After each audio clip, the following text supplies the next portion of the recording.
Israeli farmers must constantly find new ways to grow better quality produce and increase their harvest. Here's how they're taking on nature. Imagine a country where nearly 2/3 of the land is desert.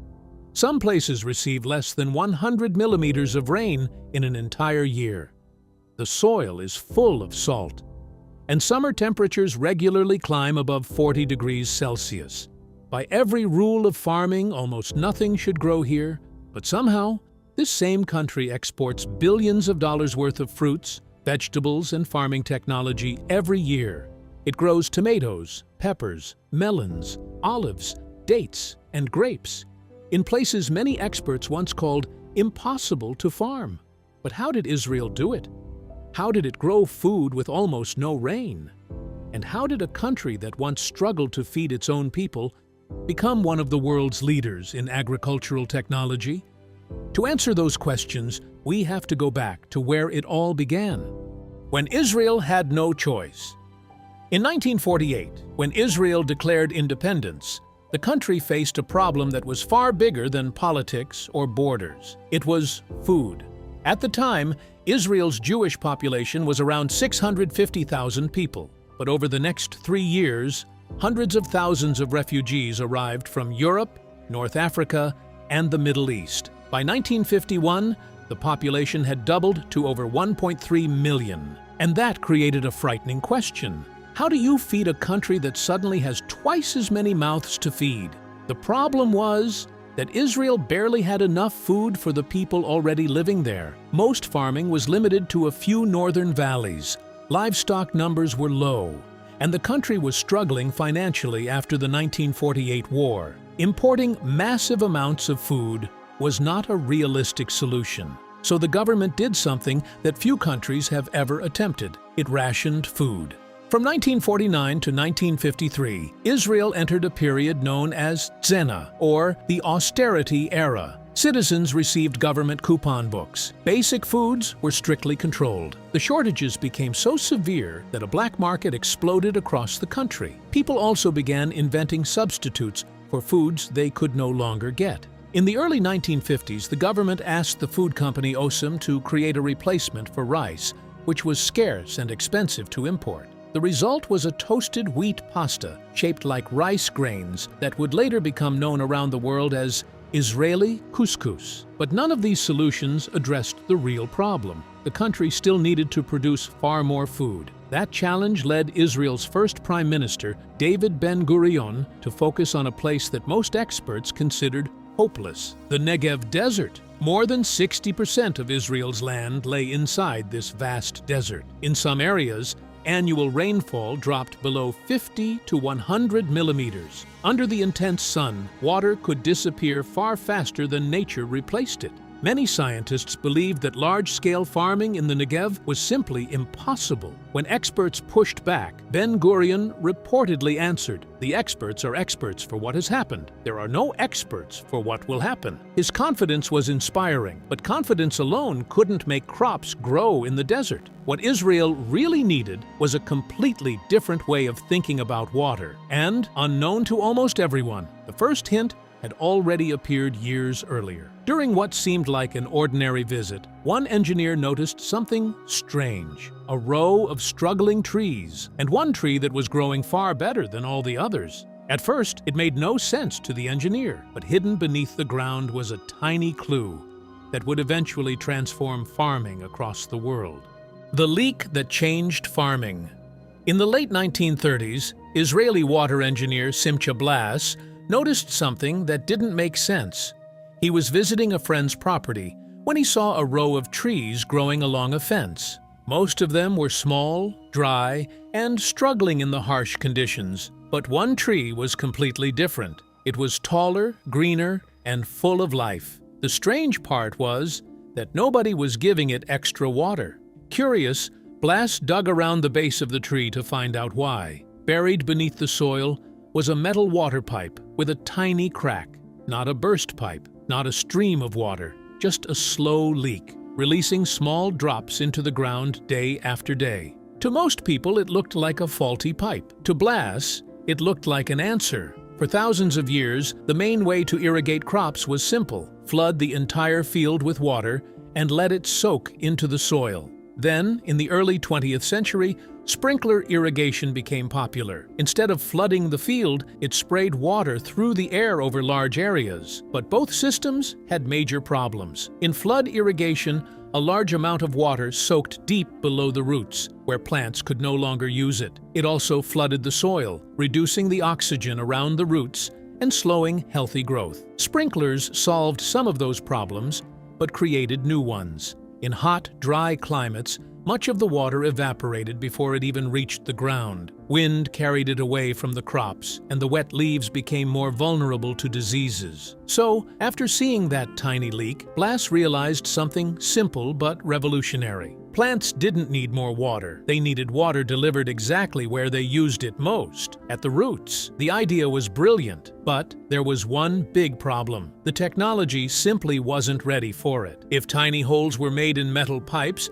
they quickly rusted or became clogged with dirt. The system stopped working after a short time. However, everything changed in the 1950s when inexpensive plastic pipes became widely available. They allowed Blas and his son, Yeshayahu, to finally turn the idea into a practical irrigation system. In 1959, father and son developed the world's first practical modern drip irrigation emitter. But here's what made it revolutionary. They didn't simply drill tiny holes into a pipe and bury it underground. Earlier attempts had already tried that, but the holes clogged easily, and the water pressure was never the same. Plants near the beginning of the pipe received too much water, while those farther away received too little. Blas solved both problems with one clever design. Inside every emitter was a tiny maze-like channel called a labyrinth. Instead of rushing straight through, the water was forced to travel through the winding path. This slowed it down into a gentle, controlled drip while keeping the opening wide enough for tiny dirt particles to pass through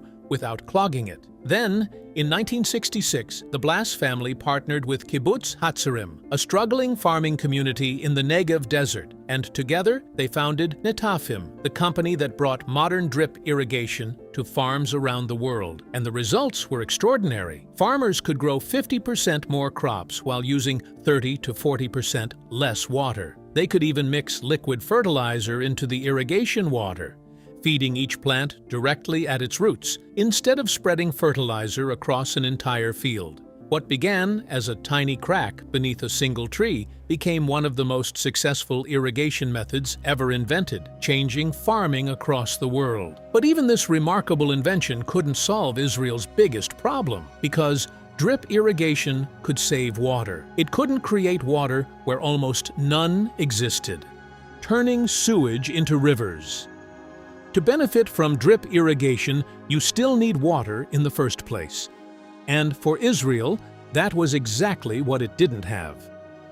By the late 1960s, the country had already pushed almost every natural source of freshwater to its limit. The Sea of Galilee, Israel's largest freshwater reservoir, often dropped to dangerously low levels during long droughts. The situation became a constant balancing act. Every drop of water sent south to grow crops was a drop that couldn't be used by homes and businesses. Israel needed a completely different solution. Then, its water planners asked a simple question. What happens to all the water people use every day? Most countries follow the same pattern.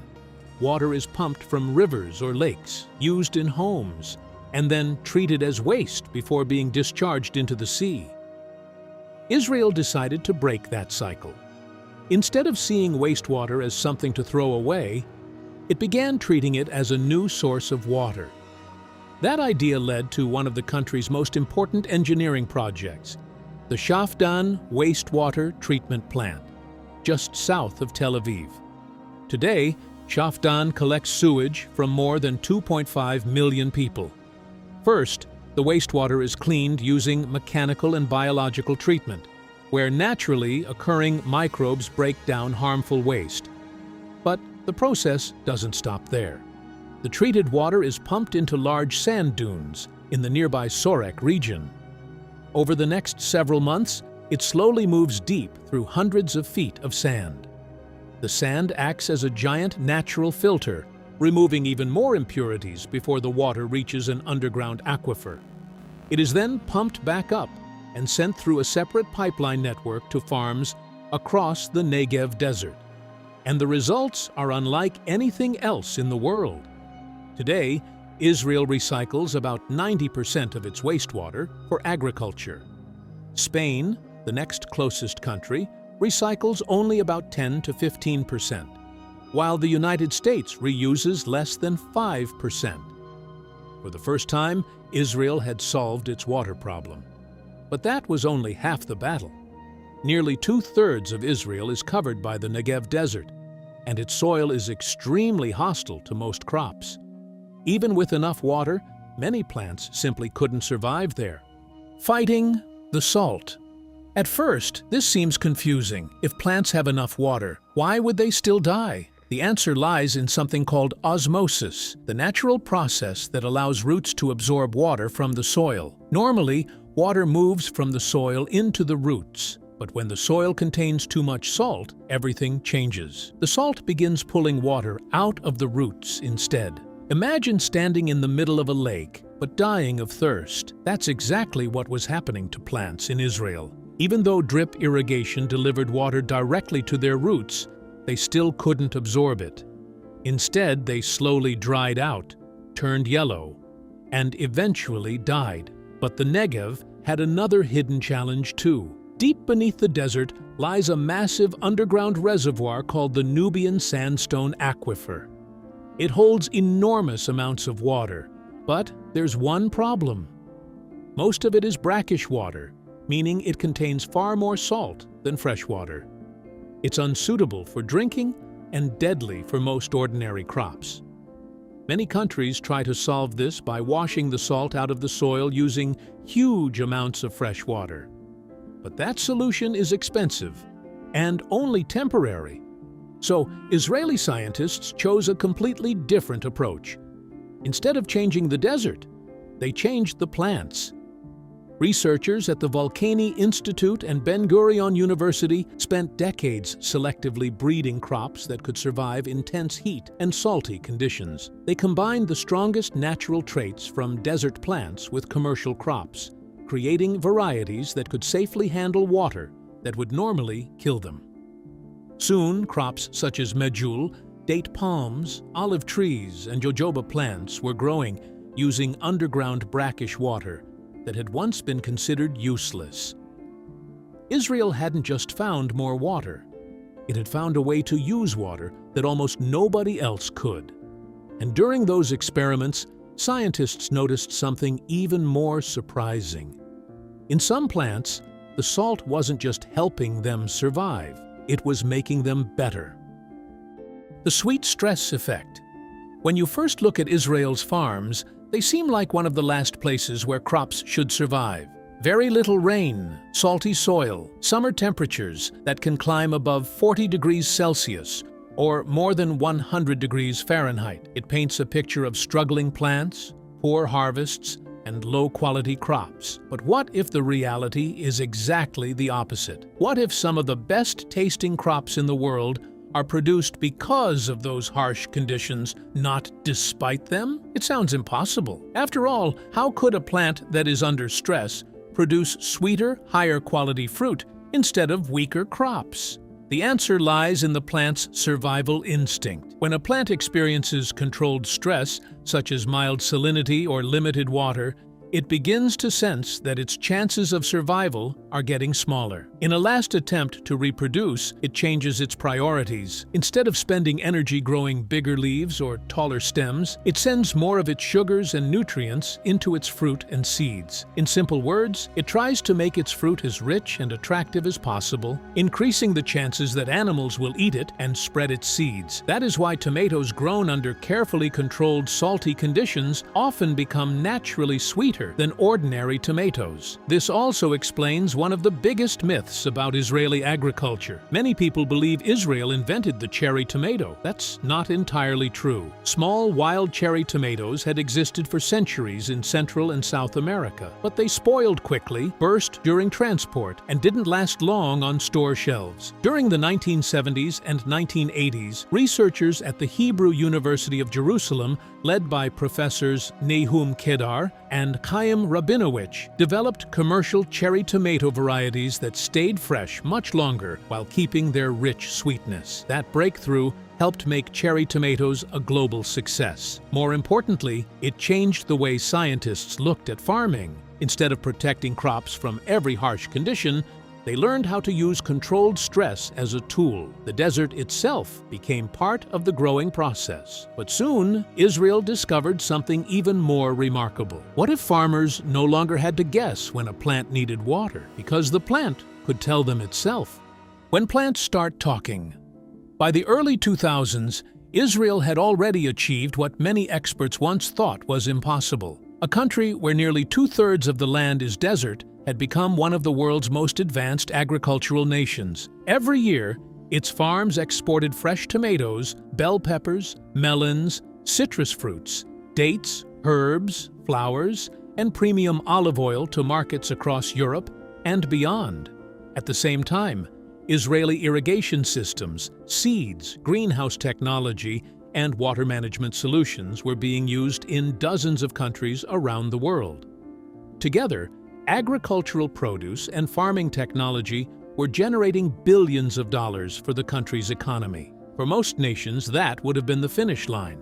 For Israel, it was just another milestone. Scientists and engineers believed farming could become even more precise. They asked a simple question. What if farmers no longer had to guess when a plant needed water? What if the plant could tell them itself? That question gave birth to a new era called precision agriculture. Instead of checking the weather forecast or feeling the soil by hand, Israeli companies began placing sensors directly on the plants themselves. The plant became the source of information. Companies like Supplant developed tiny sensors that wrapped around a plant's stem. These sensors could detect changes so small that the human eye could never notice them. As a plant loses water, its stem shrinks by tiny fractions of a millimeter. When it absorbs water again, it expands. Those tiny movements reveal exactly how thirsty the plant is, often hours before its leaves begin to wilt. The information is sent instantly to cloud software, which analyzes the data and sends a simple message to the farmer's phone. Instead of reading complicated graphs, the farmer might receive a notification saying that the plant needs a little more water to avoid losing its fruit. In many farms, the process doesn't even stop there. The software automatically opens the drip irrigation valves, delivering exactly the amount of water each plant needs, sometimes measured down to the milliliter. This completely changed the role of farming. Instead of spending the day walking through fields looking for problems, farmers now monitor live data while automated systems handle much of the work. It was another reminder that Israel wasn't simply improving agriculture, it was turning farms into intelligent systems. Now, let's be clear, all of these advancements aren't just experimental ideas locked inside laboratories. They're already being used on farms across Israel today. But the most ambitious part of the story is only beginning. Because what Israel is working on next could change farming in ways we've never seen before. The future. Today, we are living in the age of artificial intelligence, robotics, drones, and automation, and Israel wants to bring all of them together into one place, the farm. The goal is no longer just to help farmers grow better crops. The goal is to build farms that can monitor themselves, make decisions on their own, waste almost nothing, and produce more food using fewer resources. In many ways, that future is already taking shape. One company helping lead that change is Taranis. Its drones fly over thousands of acres carrying multispectral cameras that can see wavelengths of light, invisible to the human eye. Healthy plants reflect light differently from stressed ones. By reading those tiny changes, the drones can detect diseases, insect attacks, nutrient shortages, or water stress up to 2 weeks before any visible signs appear. Those images are then sent to artificial intelligence. Within minutes, the AI compares millions of data points with huge agricultural databases and identifies exactly what the problem is, where it is, and how serious it has become. Instead of spraying an entire field with chemicals, the system creates a digital treatment map. Robotic sprayers or automated machinery are then sent only to the affected plants, reducing pesticide and chemical use by as much as 90%. And this is only one piece of a much larger system. Imagine drones scanning the fields from above, sensors constantly measuring the soil and weather, irrigation systems adjusting themselves automatically, and AI connecting all of them through a single network. Instead of waiting for something to go wrong, the farm predicts problems before they happen and responds almost immediately. This is the future Israel is moving toward, but its impact is already reaching far beyond one country. Through the Indo-Israel Agricultural Project, nearly 30 centers of excellence have been established across India, where farmers are learning Israeli methods of drip irrigation, greenhouse farming, and precision agriculture. Similar low-cost irrigation systems are also helping communities across Africa grow food in drought-prone regions. And the need for these technologies is growing every year. By 2050, the world's population is expected to reach nearly 10 billion. Feeding everyone will mean growing much more food, while using less land and less water. And perhaps that's the biggest lesson from Israel's story. What started with a tiny leak in a broken pipe became a revolution that changed the way the world thinks about farming. Now the question is, if technology can turn one of the harshest deserts on Earth into productive farmland, what could it do in places that already have fertile land? And if more countries adopted what Israel has achieved, how much could they reduce hunger and food shortages around the world? Let me know what you think about this in the comments below. If you enjoyed this video, make sure to give it a thumbs up. And if you don't want to miss more incredible and fascinating stories like this, subscribe to the channel. We'll see you in the next one.